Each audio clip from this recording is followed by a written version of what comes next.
It was already well known that Oppenheimer, Barbie, Indiana Jones and Mission Impossible would top the North American box office this summer. What, however, no one, not even the greatest of predictors, could have guessed was that a Christian film and downgraded by Disney would appear steady and strong alongside the year's feature films at the top of the box office. We're talking about Sound of Freedom. A thriller based on a true story about human trafficking has caught the attention of Americans and the press, but not just because of the surprising numbers. In the midst of the unexpected hit, several controversies emerged involving the veracity of the story, the inflated numbers at the box office, and its main supporters. What is Sound of Freedom?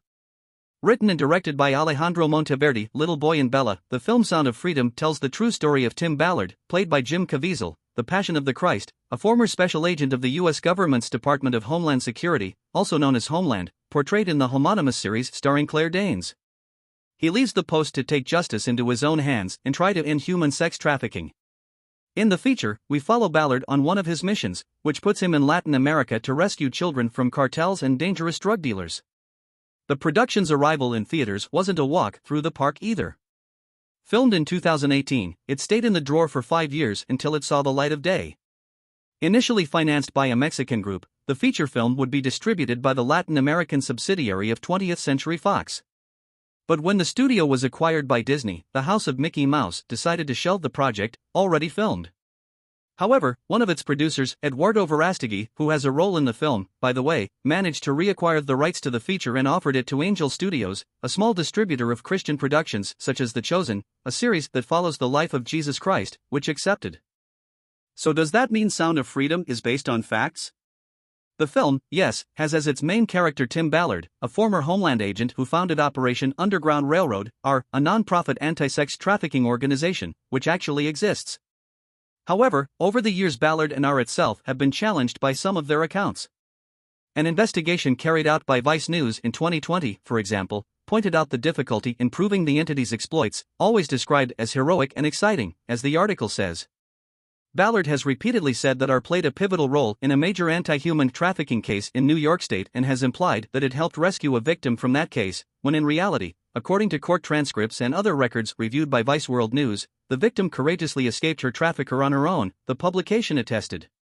But its plot, which involves the kidnapping of two brothers lured to a photoshoot in Honduras and from there they are kidnapped, has no basis in reality, although the film's opening credits say otherwise. As reported by investigative journalists at the American Crime Journal, via The Independent, Ballard exaggerated details about the story shown on the big screen. In an interview with the Victory Channel, he defended himself, "Some things are definitely over the top. Jim Caviezel makes me look a lot cooler than I am, for example." He continued, "But some things were underreported, like the fact that we didn't rescue 54 children in the operation on the island, depicted in the film." It is worth noting that, after the film's massive success, Ballard left R, as Vice reported.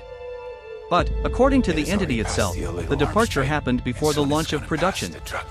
Founder Tim Ballard recently stepped away from Operation Underground Railroad ahead of the release of the film Sound of Freedom, the group reported to the publication.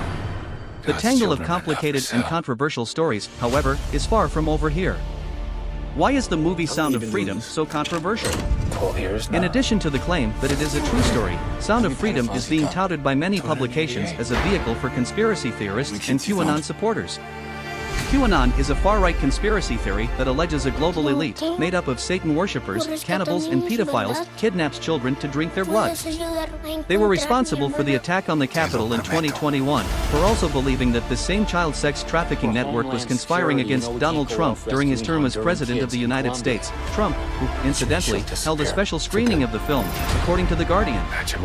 Other conservative outlets, such as Fox News, have also given production members space to defend the title. Quit your job. To the broadcaster, Veracity said that Sound of Freedom is not just a film, but a movement. On the other hand, various publications have connected the feature to QAnon, although there is no direct mention in the film. The Guardian described Sound of Freedom as the QAnon thriller that's seducing America. Rolling Stone, on the other hand, was much less complimentary, saying that the production was a superhero movie for parents with worms in their brains. In an interview with Fox News, star Jim Caviezel was very categorical and rejected the vehicles of the mainstream media that are talking badly about the production. They are shitting their pants. Trembling with fear. Caviezel, by the way, has a history with QAnon. And this is In 2021, the actor went viral during a speech at For God and Country, Patriot Double Down, an event linked to the theory, endorsing his affiliation with supporters and defending the theory. What explains the awesome success of Sound of Freedom at the boxes? Produced in 2018 on a modest budget of $14 million, Sound of Freedom has now grossed $124.4 million. Impressive numbers, practically 10 times the production value. But according to Daily Dot, the success story is not quite like that. The site reported that while tickets are sold, sessions are often empty, showing user logs on Twitter and TikTok. For many, this is offbeat and strange, as if someone were buying too many tickets to make the movie look like a hit, given that a lack of marketing and small studio distribution couldn't produce a title strong enough to keep up with Barbie or Indiana Jones at the box office. Felt good. Those who defend the film, however, say that the great villain of this story is, in fact, AMC Theaters, a North American cinema chain, which would be showing the feature with the air conditioning turned off and expelling the public, for example. Because of this, the CEO of AMC himself, Adam Aaron, had to speak out.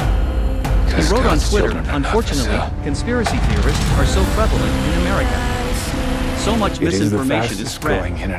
Over 1 million people watched Sound of Freedom in AMC theaters. We're Homeland Security, more than any other we can't theater go off chain on the rescuing planet. Honduran kids in Colombia. Yet people falsely claim otherwise. This job tears you to pieces. It's so bizarre.